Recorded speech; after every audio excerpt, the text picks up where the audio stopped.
다 같이 사도신경으로 우리의 신앙을 살아계신 하나님께 고백하겠습니다. 나는 전능하신 아버지 하나님, 천지의 창조주를 믿습니다. 나는 그의 유일하신 아들, 우리 주 예수 그리스도를 믿습니다. 그는 성령으로 잉태되어 동정녀 마리아에게서 나시고 본디오 빌라도에게 고난을 받아 십자가에 못 박혀 죽으시고 장사된 지 사흘 만에 죽은 자 가운데서 다시 살아나셨으며 하늘에 오르시어 전능하신 아버지 하나님 우편에 앉아 계시다가 거기로부터 살아있는 자와 죽은 자를 심판하러 오십니다. 나는 성령을 믿으며 거룩한 공교회와 성도의 교제와 죄를 용서받는 것과 몸의 부활과 영생을 믿습니다. 아멘. 찬송가 260장입니다. 우리를 죄에서 구하시려 주 예수 십자가 지셨으니 기쁘게 부르세 할렐루야 나 구원 얻었네.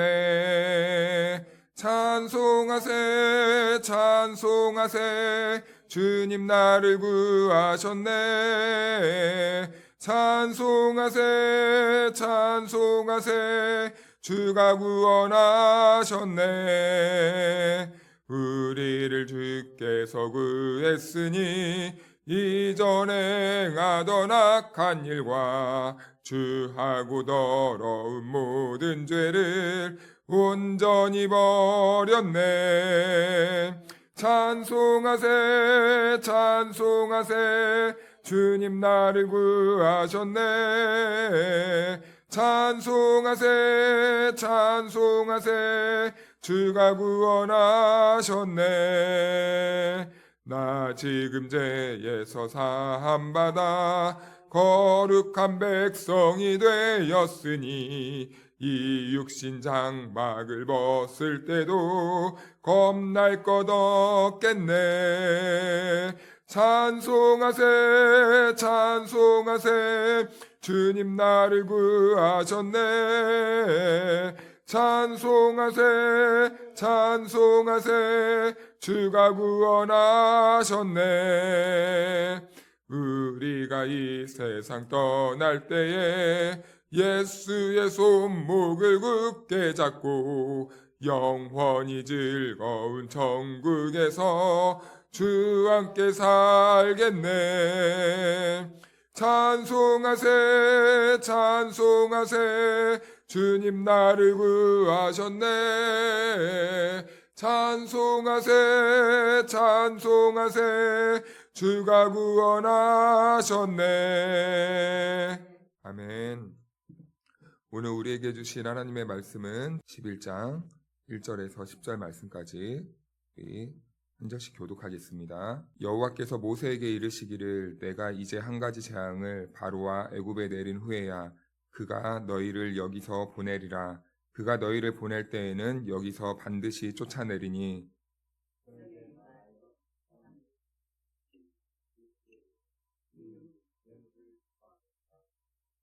여호와께서 그 백성으로 애굽 사람의 은혜를 받게 하셨고 또 그 사람 모세는 애굽 땅에 있는 바로의 신하와 백성의 눈에 아주 위대하게 보였더라.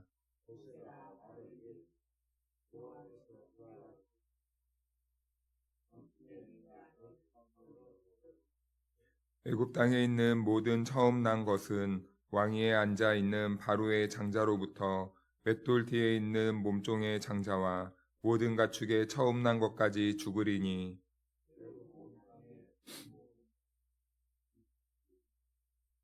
그러나 이스라엘 자손에게는 사람에게나 짐승에게나 개 한 마리도 그 혀를 움직이지 아니하리니 여호와께서 애굽 사람과 이스라엘 사이를 구별하는 줄을 너희가 알리라 하셨나니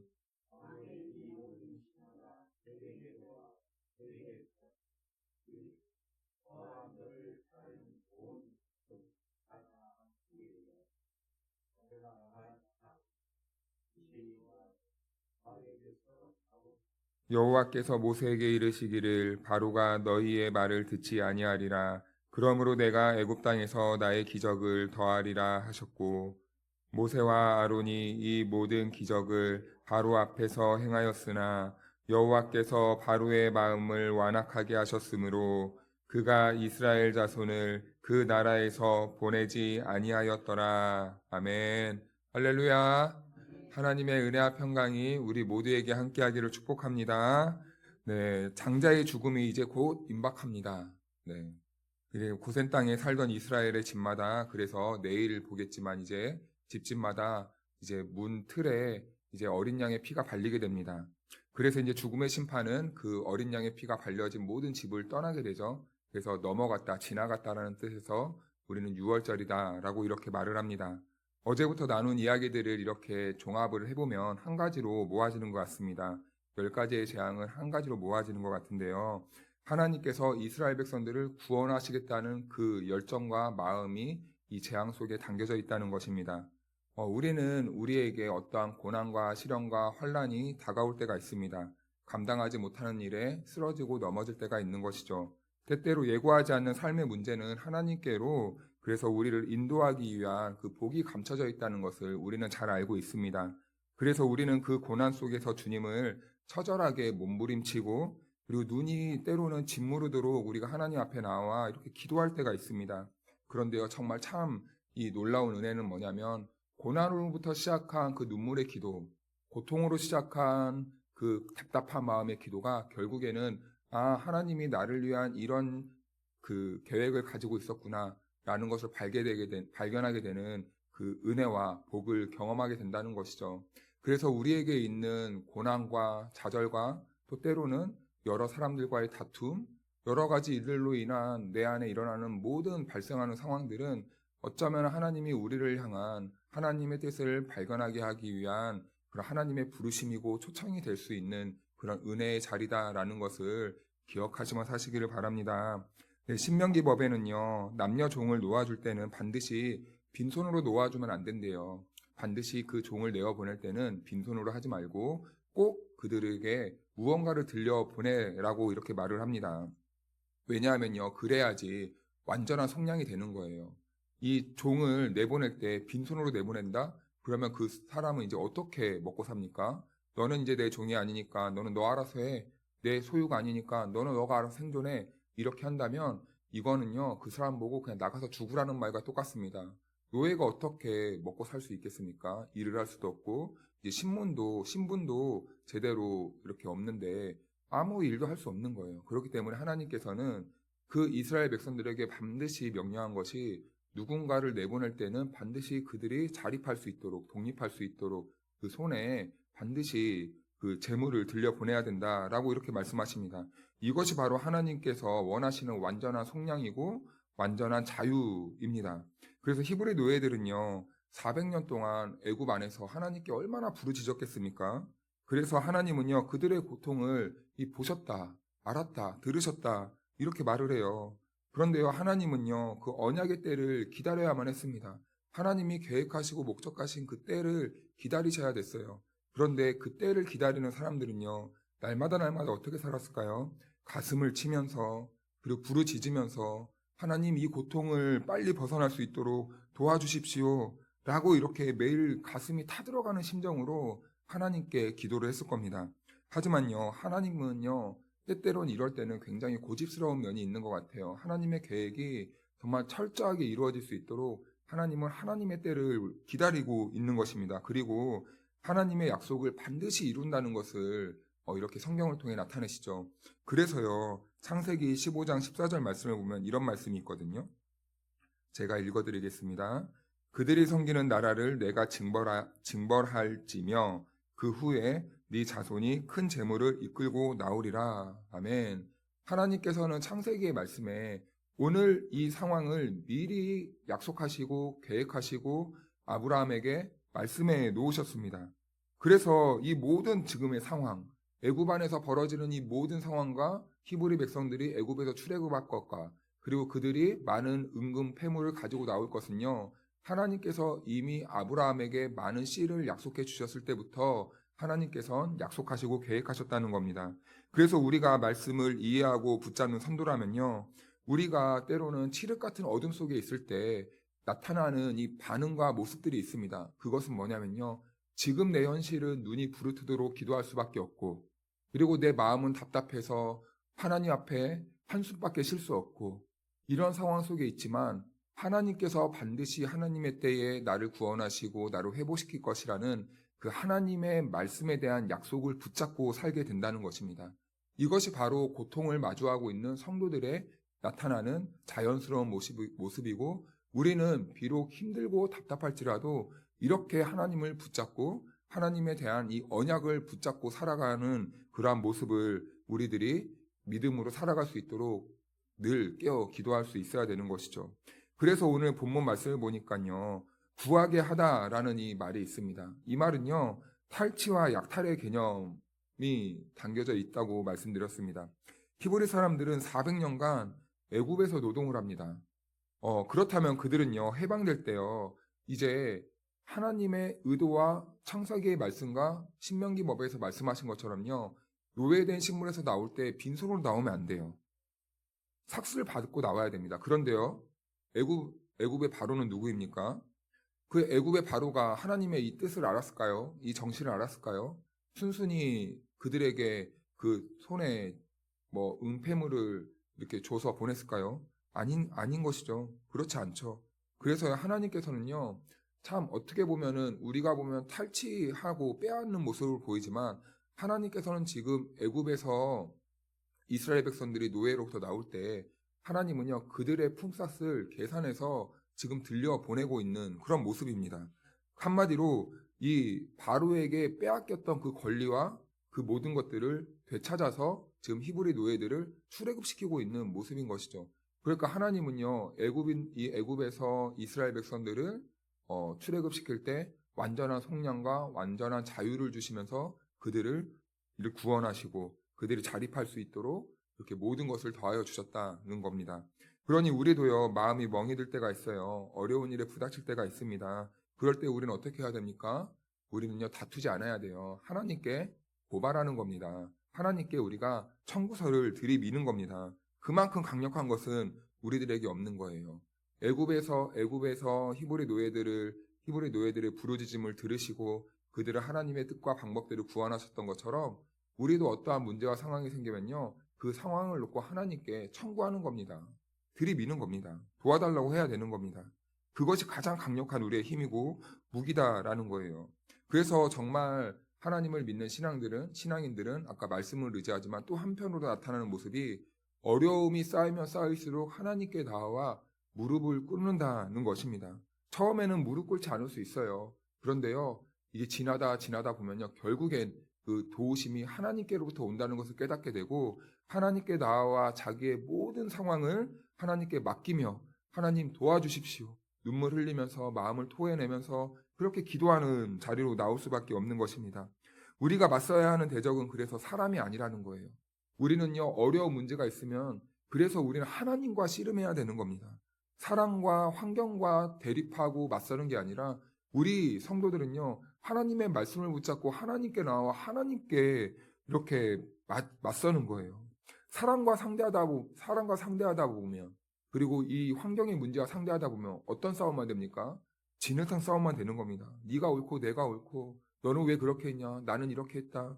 이러면서 완전 그냥 흙탕물만 만들어 버리는 거예요. 그래서요 우리는요 지금은 당장은 깨어지고 아프고 부서지는 것 같아도 반드시 기억해야 됩니다. 성도들의 이 고통과 애환은 하나님께 청구해야 된다. 하나님께 나와 기도해야 된다는 것입니다. 어떤 분은 그래서 이런 말을 하더라고요.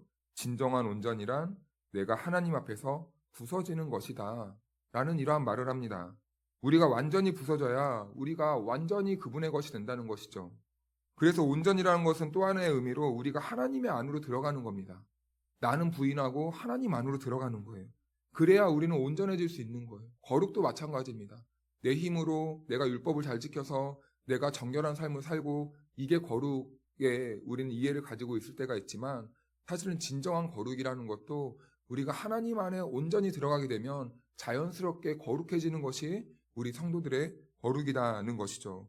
그래서 하나님은 우리와 친밀한 관계를 맺기 위해 우리에게 예수 그리스도를 보내주셨잖아요. 그리고 십자가에 못 박으시고 그리고 부활의 첫 열매 삼으셔서 우리가 하나님께로 나아갈 수 있는 그 길을 열어주셨습니다.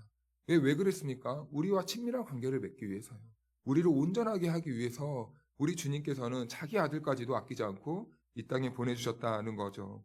그러나 우리가 하나님 앞에서 부서지지 못하는 이유는 무엇입니까? 우리가 하나님 안에 온전히 들어가지 못하는 이유는 무엇입니까? 하나님을 향한 전적인 이 믿음과 신뢰가 사실은 우리들에게 부족하기 때문입니다. 그러니까 내 생각과 계획과 뜻과 마음의 그러한 중심을 내려놓지 못하는 거예요. 하나님께 온전히 나아가는데 오히려 나라는 존재가 걸림돌이 되는 겁니다.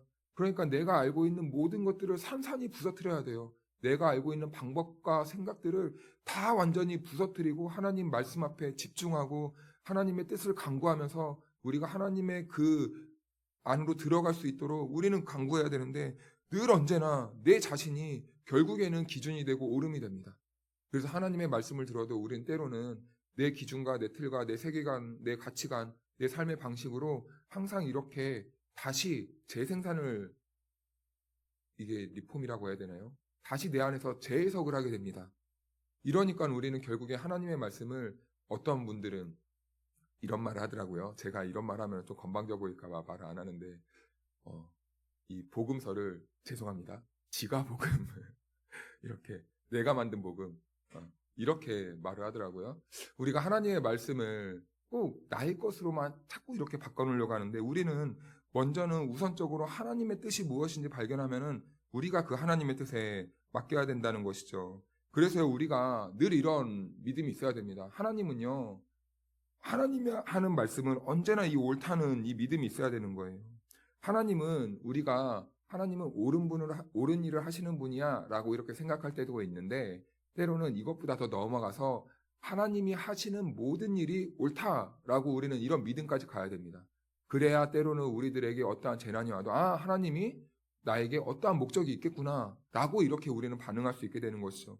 그래서 하나님은 옳으신 일을 하시는 분이기도 하지만 그것만이 아니라 하나님이 하시는 모든 이 세상에서 벌어지는 모든 일들은 다 옳다라는 이러한 믿음이 우리들에게 있어야 된다는 겁니다. 그런데 우리는 이것을 인정하기가 쉽지 않은 거죠.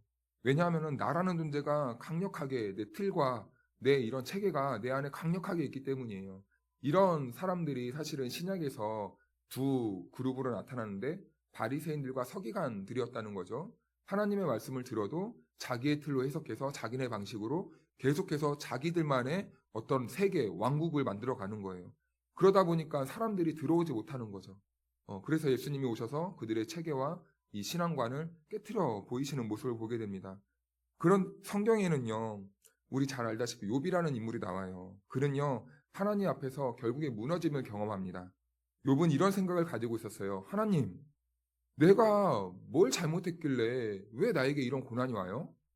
이렇게 반응했습니다, 처음에. 이것은 왜 그가 이렇게 질문합니까? 그가 가지고 있던 이 신앙관 체계는요, 율법주의에서부터 이렇게 시작되었기 때문이에요. 왜냐하면은 내가 뭘 잘못했길래 이런 재앙을 받아요? 이것은요, 그들이 가지고 있던 이 당시의 율법주의는 내가 뭘 잘하면 하나님께 복을 받고 내가 잘 못하면 하나님이 나에게 저주를 한다, 재앙을 받는다, 이런 개념을 가지고 있었기 때문입니다. 이것이 바로 율법주의의 뿌리가 되는 거예요. 우리도 그럴 때가 있죠. 내가 뭘 잘하면은 하나님이 나에게 복을 주실 거야. 내가 어떠한 큰 문제를 당하면 하나님의 뜻이 있지가 아니라 내가 뭘 잘못했나? 이런 식의 논리 구조가 형성되어 있다면 이것도 이 율법주의의 이 기초가 된 이 신앙이라는 것이죠.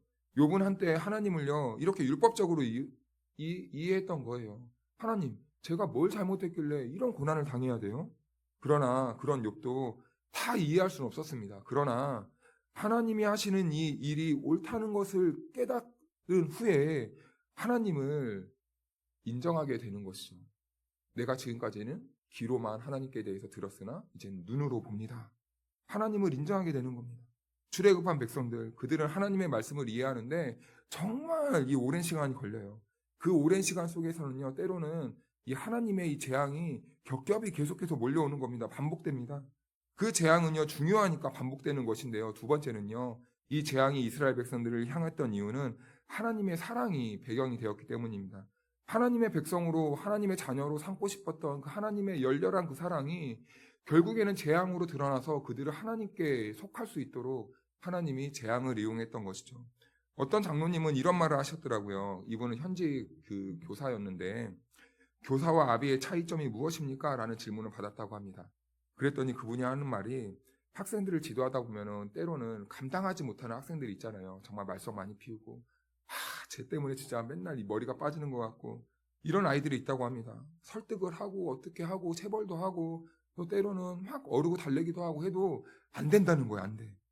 이럴 때는 선생님이 고민을 한답니다. 내가 어느 선까지 이 아이의 이 교육과 이 삶에 관여를 해야 될 것인가. 그래서 결국엔 버티다 보면은 안 되니까 부모님을 호출하게 되는 거죠. 그런데요, 놀라운 것이 무엇이냐면 이분이 고백하는 게 부모님을 부르면 참 부모는 교사와 다르다는 거예요. 왜냐하면 교사는 난 여기까지야라고 선을 그어서 이 아이를 포기했다는 말이 맞지는 모르겠는데 아무튼 그렇게 부모에게 이제는 떠넘겼는데 그 부모는 단 한 명도 내 아들이 틀렸다라고 이렇게 단정짓는 이 부모가 없었다는 거예요. 그러면서 이분이 바울이 이 성경 구절을 이용해요. 바울이 이런 말을 했죠. 일만 스승은 있을 때 아비는 적다라는 이러한 말씀을 합니다.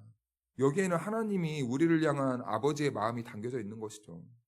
부모님은 어떤 상황에서도요, 자기 자녀를 포기하지 않듯이 하나님은 우리를 절대 포기하지 않는다는 겁니다. 그래서요, 하나님은 비록 모양은 재앙처럼 보이나 이 인류를 향한 이 포기하지 않는 하나님의 사랑과 열정을 지금 이 재앙이라는 것을 통해 보여주는 거예요. 왜냐하면 하나님은 우리의 단순한 스승이 아니라 율법을 가르쳐주는 그런 스승이 아니라 우리를 하나님의 자녀로 삼으신 영의 아버지시기 때문입니다. 우리의 진짜 아버지시기 때문입니다. 그래서 하나님은 우리를 포기하지 않는 거예요. 오늘도 우리들을 포기하지 않고 부르시는 겁니다. 그 사랑 안에 우리를 속하게 하고 싶은 것이 바로 이 하나님의 마음이고 하나님의 열렬한 열정이다라는 겁니다. 우리는 오늘도 하나님의 눈물겨운 사랑에 매여서 이 자리에 나왔잖아요. 우리가 이 새벽을 깨울 수 있는 이유도 사실 하나님의 은혜 때문이고 하나님의 사랑 때문입니다. 그러므로 오늘도 나를 포기하지 않고 끝까지 나를 선하신 길로 인도하시는 그 하나님의 사랑과 그 은혜 앞에서 오늘 하루 내 존재를 깨트리면서 하나님 안에서 복되게 살아가는, 순종하며 살아가는 저와 여러분들의 은혜의 삶이 될 수 있기를 주님의 이름으로 축원합니다.